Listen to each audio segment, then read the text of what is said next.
A continuación presentamos las diferentes miradas de la realidad nacional e internacional.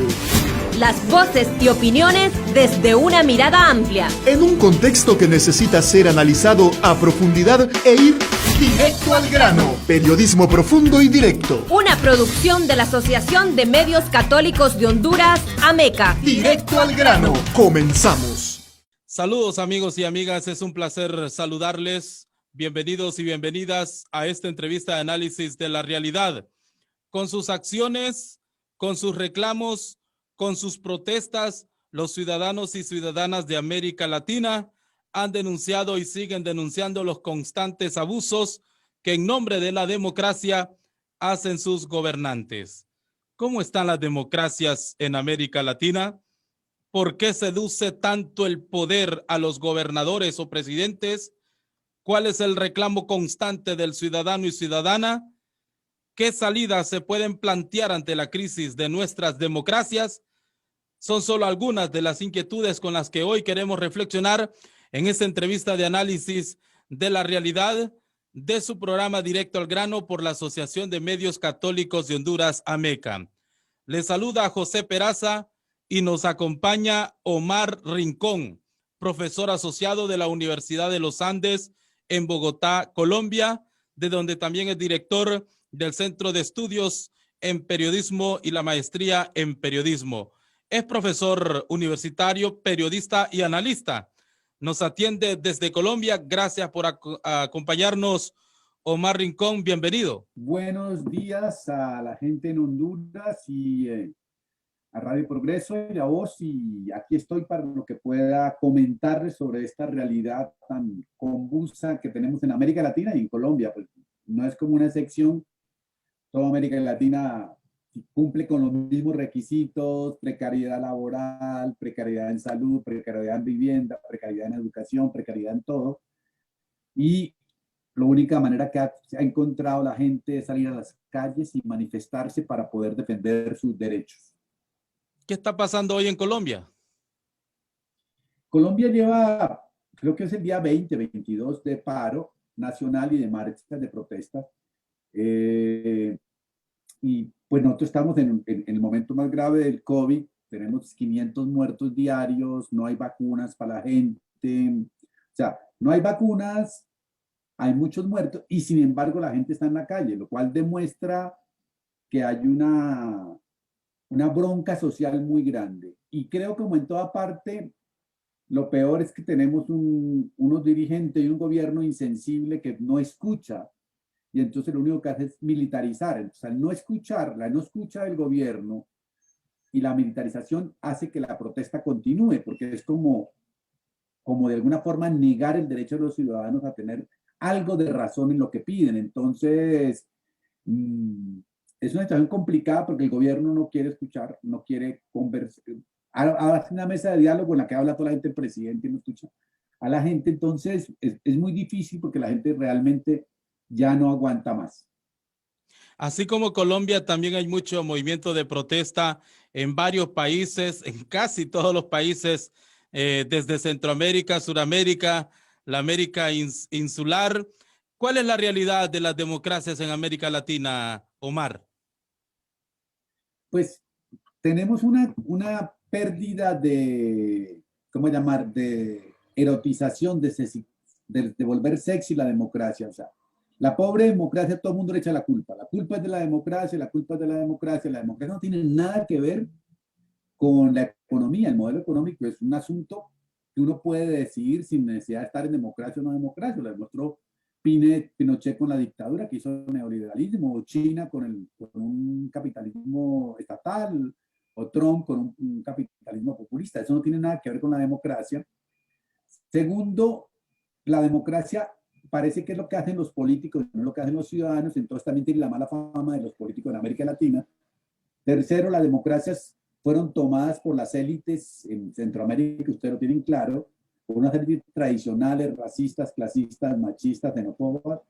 Y ahora tenemos otro problema, y es que la democracia fue capturada por celebrities populistas digitales. Entonces ustedes tienen ejemplos maravillosos como el de Bukele en El Salvador, o tenemos a Trump en Estados Unidos, o tenemos a Bolsonaro en Brasil. Entonces, todas conducen a autoritarismos, el uso de la democracia como un mecanismo de adoración del caudillo, casi que como es partiendo de una democracia de seguidores, una democracia de celebrities. O sea, ya elegimos, es un influencer, el influencer Bukele tiene unos seguidores, los seguidores votan, le dan like y votan por él. Entonces, una democracia muy autoritaria que es complicada porque la democracia es la que sale perdiendo, pero realmente lo que sabíamos que era la democracia, que era el gobierno del pueblo, los contrapoderes, el poder judicial aparte del poder legislativo y aparte del poder ejecutivo, eso se está perdiendo. Ahora para el poder ejecutivo, legislativo y ejecutivo es lo mismo. Entonces creo que la pobre democracia está sufriendo todos los embates, y el embate más fuerte es de estos líderes que buscan likes y que son trending topic. ¿Por qué llegamos a tener una democracia conducida por celebridades, como usted lo menciona? Básicamente, pues hay como 4 motivos. Primero, los partidos políticos tradicionales han fracasado y sus líderes han fracasado porque se tomaron el Estado y nunca fueron capaces de cumplir el pacto democrático con la ciudadanía. O sea, estamos aburridos de esos políticos y de esos partidos, son indefendibles, o sea, no hay nada para defender, nunca están conectados con el pueblo, están conectados con la corrupción, consigo mismos. Ese es un elemento. Un segundo elemento es que los poderes que tendrían que haber mantenido la autonomía han sido, pues están en entredicho, que es el legislativo. Pues los congresistas lo único que hacen es tomar leyes en beneficio propio, lo cual es terrible. Se aumentan el salario, se pagan mejores bonificaciones, no dan la cara a la justicia, se crean medidas para sí mismos. Entonces el legislativo está totalmente desprestigiado. Tercero, la justicia no funciona en toda América Latina, solamente es para los pobres, los ricos salen ilesos, la corrupción no hacen absolutamente nada, es mafiosa la justicia en América Latina. Entonces, estos 3 elementos, más 4, que estamos en el mundo de las redes digitales, de lo cool, hace que pues sea el caldo de cultivo perfecto, porque entonces un personaje, un influencer, lo único que tiene que hacer es tener muchos seguidores en las redes digitales, tener un discurso muy cool y decir contra los partidos, contra la justicia, contra las élites que se han tomado el poder. Aquí estoy yo, que soy un influencer y voy a gobernar contigo. Entonces, cambió el escenario del mundo, de los sujetos mundo, del ecosistema comunicativo y político, y los partidos, la justicia y la institucionalidad democrática no cambió. Entonces, pues aparece el caldo de cultivo perfecto para eso. ¿Y estos presidentes gobiernan a través de las redes sociales? Pues no solamente las redes sociales, porque eso no estaría mal. O sea, me parece que Bukele busque seguidores y diga todo el tiempo que lo aman y que él es el rey del Twitter, todo bien. El problema es que eso no tendría ningún impacto si la justicia funcionara, pero ellos gobiernan tomándose la justicia. O sea, es la justicia la que decide todo. Entonces Bukele es inmune porque es Superman, porque la justicia lo protege, y gobierna a través del legislativo porque el legislativo es unos políticos mascota que obedecen por una galleta al presidente. Entonces tenemos un ejecutivo mascota y una justicia cheerleader. Entonces ahí no hay posibilidad, porque si hubiera una justicia que fuera alguna especie de contrapeso, se da cuenta, en Estados Unidos Trump se tomó la justicia, pero no totalmente, alguito de cosquilla le hacían. Y trató de tomarse el Congreso, y los republicanos le hacían caso, pero alguito de los demócratas molestaban. O sea, un tris de autonomía de la justicia y del legislativo sería perfecto porque habría contrapoderes a la forma de gobernar, pero al tener legislativos mascotas y justicias cheerleaders, pues obviamente no tiene la autonomía para gobernar, porque las redes digitales te pueden dar likes, pero no te pueden dar legitimidad democrática. Omar, ¿por qué los líderes una vez llegan al poder se embelezan con el poder? Pues porque el poder es muy interesante, o sea, es una neurona que todos tenemos, o sea, todos tenemos un poder y nos encanta, o sea, tú en Radio Progreso cuando hablas tienes un poder y eso tiene una egoteca chévere. Yo cuando tú me entrevistas yo me siento bien y es chévere, o sea, como que y nos gusta, y si alguien nos llama y nos dice oiga, ese colombiano habla muy mal, uno medio se ofende y dice, este tipo no tiene ni idea. Entonces, ahí llaman 5 y dicen que yo hablo muy bien, entonces yo me enamoro de esos 5 que me llaman y me dicen que yo hablo muy bien. Entonces comienza uno a construir como una egoteca alrededor y pues poder decidir sobre la vida de la gente. Lo público tiene una cosa maravillosa, es que yo puedo decidir, tú estás en una empresa, tú no puedes decidir tan fácilmente, porque si tomas una decisión mala, la empresa se quiebra, la bolsa de valores se cae. Si tú estás en la radio, tienes que cuidar que haya rating, que funcione. Tú en el poder, tú puedes gastarte la plata en lo que quieras y no pasa nada. O sea, puedes darte el lujo de decir, hoy me levanté muy amoroso con los niños de 7 años, les voy a dar un bono de $100 y lo puedes hacer. O sea, puedes usar todo lo público para beneficio de tu ego. Entonces tú te sientes Dios. O sea, tú puedes decidir sobre toda la sociedad y eso es muy sexy, eso es muy erótico, eso es muy bueno. Entonces, estos sujetos arrancan por ahí y lo que les pasa a todos, que ha pasado con Correa, con Uribe, con Chávez, con Cristina, con Lula, con Trump, con el mismo Bukele, con todos, es que al comienzo llegan rodeados de una gente muy amplia, de pronto gente pensante, buena, y a medida que se van enamorando de sí mismos, van expulsando al que lo critique. Entonces quedan con una manada de cheerleaders que le dicen, tú eres un genio, tú eres muy bonito, tú eres una maravilla, y eso es fatal. Omar Rincón nos acompaña, él es catedrático universitario, periodista y analista. Estamos en esta conversación desde Colombia, hablando justamente sobre el estado de las democracias en América Latina. ¿Cuál es el país que a su criterio, Omar, la tiene más difícil, está en momentos más difíciles? ¿Es Colombia o están en Centroamérica? Uy, pero es que esa pregunta es muy atrevida porque yo no puedo opinar por los demás. Entonces, yo creo que en este momento, por ejemplo, a mí me parece que lo que pasa en Honduras es absolutamente dramático. O sea, de que Hernández y lo que ha hecho con la política de Honduras es un país en el que pareciera desde afuera que este señor, además de mafioso, corrupto, narco, todas esas cosas, gobierna con las élites más trogloditas y más anticiudadanas, y hay una barbarie ambientalista que uno dice, lo de Honduras es fuerte. Claro, entonces uno sube a Guatemala y dice, no, lo de Guatemala, la persecución a los indígenas, a los líderes sociales, el presidente que tienen, que no tienen ni idea sino robar, terrible. Baja uno a Salvador y dice, Bukele, ese tipo se apropió de todo, va a ser un pequeño Ortega mató 500 jóvenes en 6 meses y no pasó nada. Entonces uno dice, esos 4 países son absolutamente lamentables. Y en América Latina, digamos que el problema de ustedes es que son muy terribles las democracias de ustedes, pero como son países pequeños, poco importan. Entonces es terrible porque no hay como mucho. Estados Unidos molesta, pero no se mete mucho. Aquí creo que Venezuela está muy mal, Maduro realmente tiene que desaparecer, porque mientras Maduro exista, no será un miedo, un fantasma para todo gobierno progresista en América Latina. Y creo que, por ejemplo, Perú en este momento tiene un momento difícil, tiene que elegir entre 2 lugares totalmente complicados.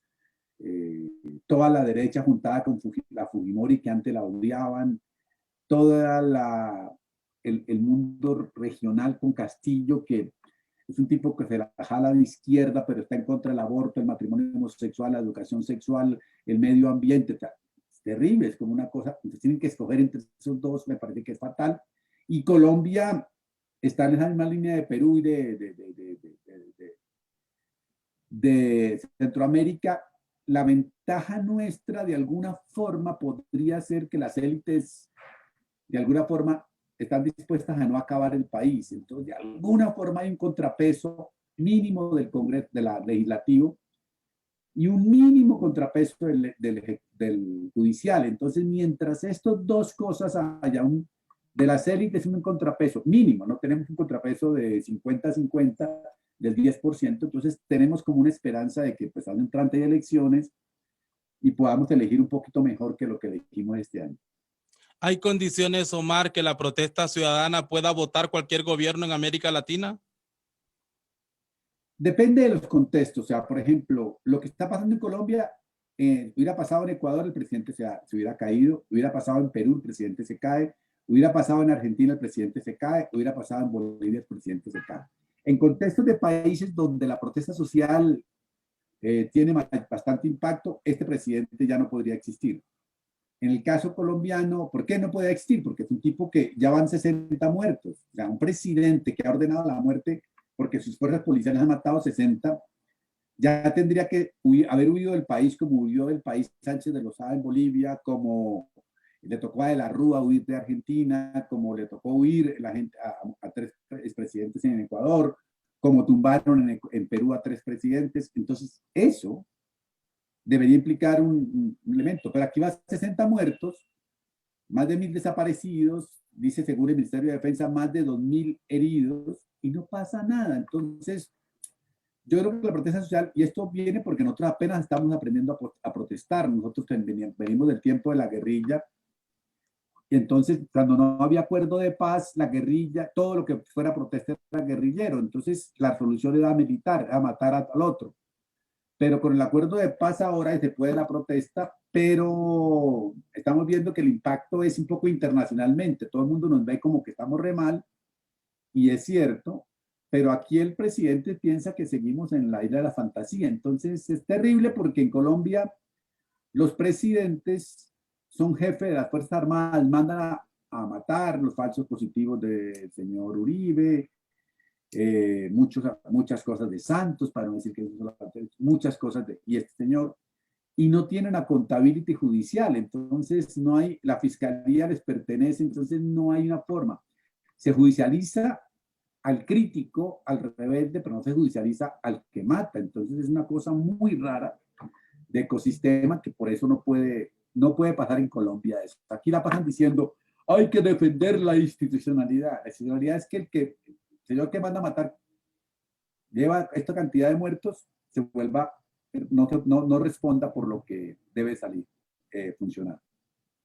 ¿Qué papel ha jugado la corrupción y el crimen organizado que pusieron pues su residencia en las esferas de poder político? Pues la corrupción es un mal común. Yo creo que la corrupción es un, ¿cómo llamarlo? Es como, la corrupción podría ser como, para llamarlo de alguna forma, una palabra que explica todo. Y eso también está mal, porque toda la culpa es de la corrupción, pero es que todos somos corruptos un poco. La corrupción me afecta que no haya una escuela, pero el ladrón se lleva los dólares para afuera, para Estados Unidos. Entonces, la corrupción es como una palabra mágica explicativa, así como el narco.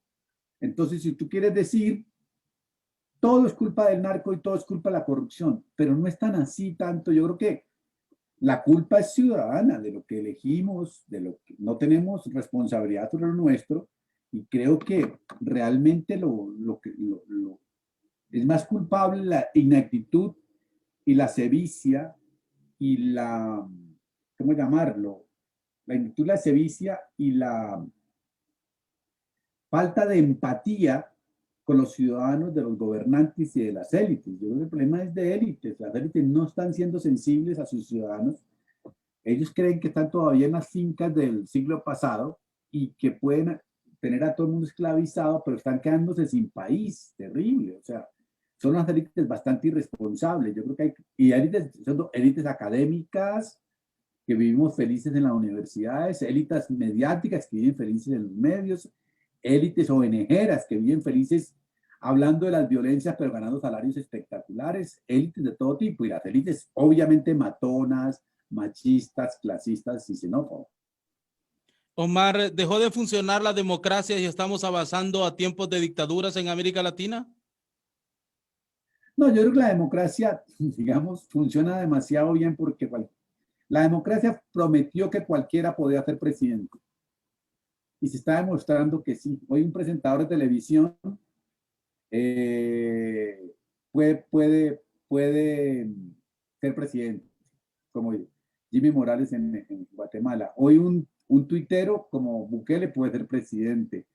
Hoy un presentador de reality como Trump puede ser presidente. Entonces yo creo que en ese sentido de que la democracia es el gobierno de todo, Lo que nunca se puso y que no se puede hacer es que la democracia diga que es el gobierno de los más competentes. Eso no está por ningún lado, porque sería antidemocrático decir que yo soy competente y el otro no. O sea, en ese sentido funciona. Lo que ha habido es una toma democrática en un sentido, pues, por llamarlo populista, pero lo han tomado como una manera de, el pueblo tiene la razón, si el pueblo me elige, pues yo soy la razón. Se ha convertido en una manera más, ¿cómo llamarla? Más toma de la democracia en un sentido populista de encuestas y no en un sentido de ideas, de programas de Estado. O sea, no hay programa de Estado, hay programa electoral. O sea, a mí me eligieron, yo hago lo que quiera, pero no hay un concepto de Estado, de sociedad, de futuro, de ideas. Eso es lo que no existe. O sea, y eso no es un problema de la democracia en sí mismo, porque la democracia te da un ecosistema. Entonces te dice hay un poder legislativo, un poder ejecutivo, un poder judicial, bien, pero la toma de esos sistemas de manera como influencer y como seguidores, pues los convierte en sistemas ineficientes. Entonces yo creo que no es una falla del sistema democrático, no es una falla de la democracia, sino una falla del casting, por decirlo alguna cosa, es una falla de las personas. No es una falla de que el sistema esté mandando a recoger. Ahora, tiene que el sistema adaptarse a estos tiempos. Digamos, si tú en Honduras, aquí en Colombia pasó, hubo todo una votación por el referendo, por la corrupción. 11 millones de personas votaron por un estatuto de corrupción, para cárcel para los corruptos, pérdida de vida civil, una cantidad de cosas. Y no ganó por 30.000 votos. Necesitaba tener, no fue que votaron en contra, necesitaba tener 12 millones de votos y le faltaron 50.000 votos. El presidente se compromete a que va a hacer una ley rápida para volver la ley sin necesidad de pasar. No, nunca lo hizo. El presidente se compromete, la gente pide por las redes que haya respeto para los líderes sociales del acuerdo de Escazú. El presidente dice, lo firmaré. Y llevado 3 años y no lo firma. Entonces, yo sí creo que hay una democracia más directa que hay que ejecutar. O sea, yo sí creo que la ciudadanía pide cosas rápidas ya, educación pública, se puede hacer, no toda, pero algo se puede hacer, como que se abran más cupos, que se den más becas, se puede hacer, vivienda, se puede construir más viviendas para la gente, medio ambiente, se puede firmar Escazú, poner una ley ambiental contra el extractivismo minero, se puede hacer, o sea, sí se pueden hacer cosas, feminismo, se pueden hacer leyes muy rápidas, pero justicia muy rápida de protección a la mujer, pero no se hace nada, dice, lo vamos a estudiar, vamos a hacer una ley, y no ve que nunca pasa nada. Entonces, el ecosistema democrático en su lentitud jurásica, pues está haciendo que todo el mundo lo odie. Sí, Omar, ¿qué salidas se pueden plantear ante esta crisis de nuestras democracias? Yo creo que hay varias creencias para mí mismo de esperanza. Una, por ejemplo, los liderazgos sociales de América Latina. Yo creo que hay muchos nuevos liderazgos en América Latina por el lado ambiental. Ustedes en Honduras han visto cómo se persigue a los líderes ambientales porque hacen efecto internacional y porque crean una nueva manera de hacer política. Los liderazgos feministas. Hay muchas mujeres trabajando organizadamente, haciendo sociedad civil y haciendo lucha social desde las agendas de género, la perspectiva feminista, y ahí hay una posibilidad. Los jóvenes medioambientalistas, los jóvenes de las nuevas sexualidades, los jóvenes, sobre todo mujeres, que luchan por una perspectiva de derechos. Yo creo que ahí hay una nueva política, pero que no tiene nada que ver con la política de arriba. La política de arriba es cuánto nos podemos repartir y siguen hablando de patria, familia, Dios, propiedad, y la nueva política habla de medio ambiente, feminismo, nuevas sexualidades, derechos, lo público, y creo que eso es lo que es interesante que está pasando y que habría que mirar cómo se mueve para hacerlo mejor. ¿Tiempos difíciles vive América Latina? Vive tiempos difíciles en la política, pero como siempre hemos sido un continente de sobrevivencias que resiste vía lo solidario, lo común, lo colectivo, lo territorial, que no se le niega una fiesta a nadie, se le baila mientras se pueda, vía el humor, vía lo común, vía las mujeres. Entonces yo creo que si yo miro para abajo al territorio, me emociono con América Latina. Si miro para arriba a los poderes, me deprimo. Entonces, como un poquitico, ¿cómo hacer que eso que está abajo en el territorio suba? Es lo que nos toca inventarnos tácticas y estrategias para hacer eso. Y esto no es de izquierdas ni de derechas.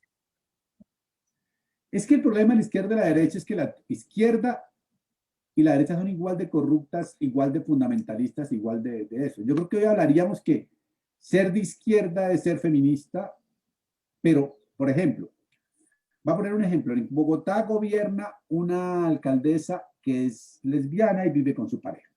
O sea, es reprogre, lesbiana y vive con su pareja. Y se casaron. Todo bien. O sea, súper progre. Pero en lo económico es de derecha. En lo social es de centro. En lo medioambiental es de centro. Entonces, como que esa división de izquierda-derecha, yo creo que la izquierda también tiene mucha responsabilidad por tan jurásica y por seguir con agendas del siglo pasado.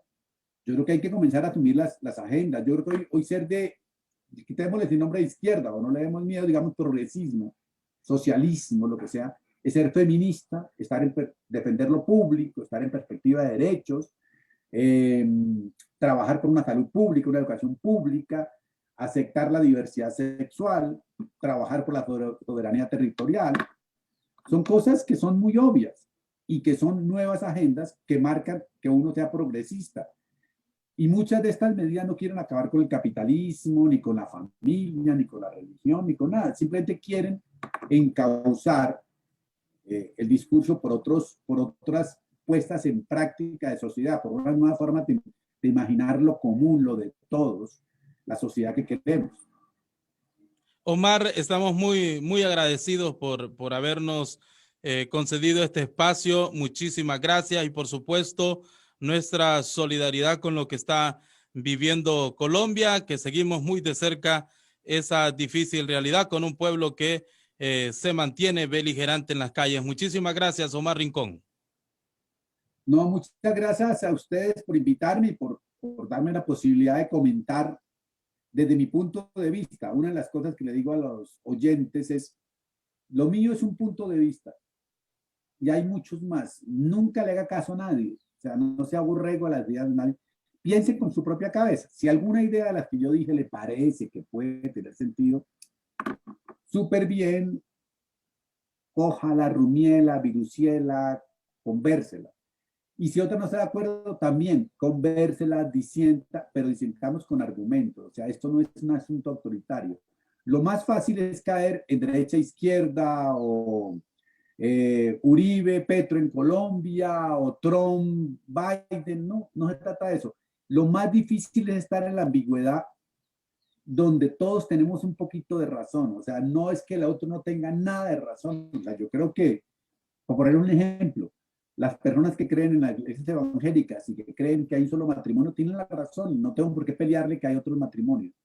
Pero esas personas y yo nos ponemos de acuerdo en que no estamos de acuerdo con la violencia contra la mujer, por ejemplo.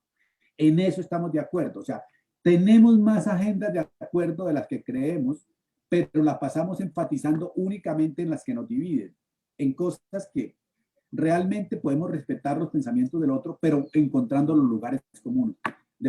No violencia contra la mujer, defensa del medio ambiente, búsqueda de los derechos, defensa de lo público. Son cosas que a todos nos puede parecer buenas. Muchísimas gracias. Gracias. Agradecemos la presencia hoy de Omar Rincón. Gracias por atendernos desde Colombia, profesor universitario, periodista y analista. Vamos a unos breves mensajes, no nos cambie. Ya regresamos con la reflexión bíblica en este espacio de análisis en su programa Directo al Grano por la Asociación de Medios Católicos de Honduras, AMECA. Quedó informado e informada con las diferentes miradas de la realidad nacional e internacional. Escuchó las voces y opiniones desde una mirada más amplia. Solo aquí, Directo al Grano. Periodismo profundo y directo. Una producción de la Asociación de Medios Católicos de Honduras, AMECA. Hasta un siguiente programa.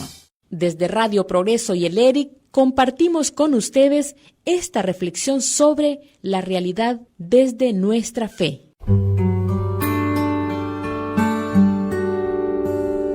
Saludos hermanos y hermanas que escuchan Directo al Grano. Mi nombre es Leticia Castellanos y el enfoque de fe para esta semana se titula La democracia y los desafíos a la misión de la Iglesia. Los diversos sectores políticos han sido incapaces de hacer de la democracia un mecanismo más abierto y lo han convertido en instrumento para favorecer a reducidas élites en asocio con las transnacionales. En este contexto cayó la pandemia del COVID-19, cuyos efectos han venido a profundizar los factores que ya venían deteriorando nuestras vidas. De igual manera, la pandemia ha venido a acentuar los factores productores del fenómeno de la migración, un fenómeno que permite esencialmente a este fracaso de las políticas de Estado y con mayor crudeza remite a racismo, discriminación, exclusión social y modelos económicos, sociales, políticos y culturales productores de violencia y expulsión de seres humanos. He aquí nuestra provocación. O nos quedamos embelesados viendo cómo las burocracias políticas y las élites nos meten en festejos electorales, o convertimos este tiempo para ponernos en la tarea de construir una propuesta de democracia con soberanía que haga frente a lo largo de la siguiente década a las tres grandes vertientes de las crisis que se ha desnudado con la pandemia de COVID-19. 1. La vertiente de la creciente desigualdad social y económica. 2. La vertiente del deterioro y degradación ambiental y ecológica. 3. La vertiente del deterioro extremo de la democracia y de la gobernanza. Es una semilla que, como aquella parábola evangélica, se lanza a la tierra. No toda semilla germinará para dar frutos, pero queda el deseo de que una parte de esa semilla caiga en comunidades de base, comunidades de académicos, comunidades de derechos humanos, comunidades de políticos, comunidades étnicas, comunidades feministas y juveniles, y que esas comunidades sean tierra fértil, en donde esta semilla encuentra hermosas condiciones para germinar y crecer. Aquí se alimenta nuestra esperanza. Tareas para la democracia. 1. Contribuir a la búsqueda de construcción de un modelo económico que rompa con las dinámicas generadoras de desigualdades. 2. Abrazar una propuesta hondureña y centroamericana aprovechando la oportunidad del Bicentenario, para desde ella promover el cambio de paradigmas en la construcción de sociedades incluyentes y soberanas. 3. Acompañar a las poblaciones juveniles desde la inserción en sus realidades y ambientes. 4. Impulsar programas de formación humana, sociopolítico-cultural, orientada a formar nuevas generaciones comprometidas con la fe y la justicia. 5. Fortalecer redes nacionales e internacionales comprometidas con las poblaciones migrantes y con el acompañamiento a las poblaciones desplazadas por la violencia y por los proyectos extractivos. Actitudes a promover desde la Iglesia. 1. Más que para heroísmos, vivimos tiempos para entregas testimoniales, desde donde se exprese la resistencia al falso brío del capital y de las salidas fáciles, como el mayor de los desafíos contraculturales. Encender luces desde la marginalidad es la tarea, porque el brío del capital conduce irremediablemente a la destrucción, al desastre. Solo las luces que encendamos al margen del capital iluminarán el camino de una sociedad basada en la austeridad, la comunidad y la relación armoniosa con los bienes comunes de la naturaleza. 2. La construcción de organizaciones sociales desde nuevos paradigmas, desde nuevas lógicas de poder, de relaciones de género, relaciones con la naturaleza y sus bienes. 3. Una mística que configure y dé sentido a recursos, medios, formación intelectual y académica. Que la gratuidad y voluntariado sustenten el valor de la lucha. 4. Reinventar el imaginario de la organización popular y social desde el respeto a todas las diversidades, que articule la academia y la investigación con nuevas relaciones de género, la política con lo social y comunitario. Reinventar la opción por los pobres desde la política y la ética, desde la ciencia y la fe, desde el poder entendido como la capacidad para producir cambios significativos sobre las vidas de las personas y del entorno social desde el buen vivir. 5. Apostar por nuevas generaciones de liderazgos ha de ser la condición para creer en la construcción de nuevos paradigmas y de propuestas transformadoras desde la organización social y popular. 6. Este imaginario social y político, esos valores y esa mística que existe en la marginalidad, habría de ensancharlo históricamente en la comunidad organizada, en movimiento, es decir, construir propuestas y movilización desde una agenda común de lucha que tenga su asidero en la base, en la comunidad geográfica y territorial, y desde esa realidad identitaria, abrirse paso articuladamente hacia lo nacional y centroamericano. 7.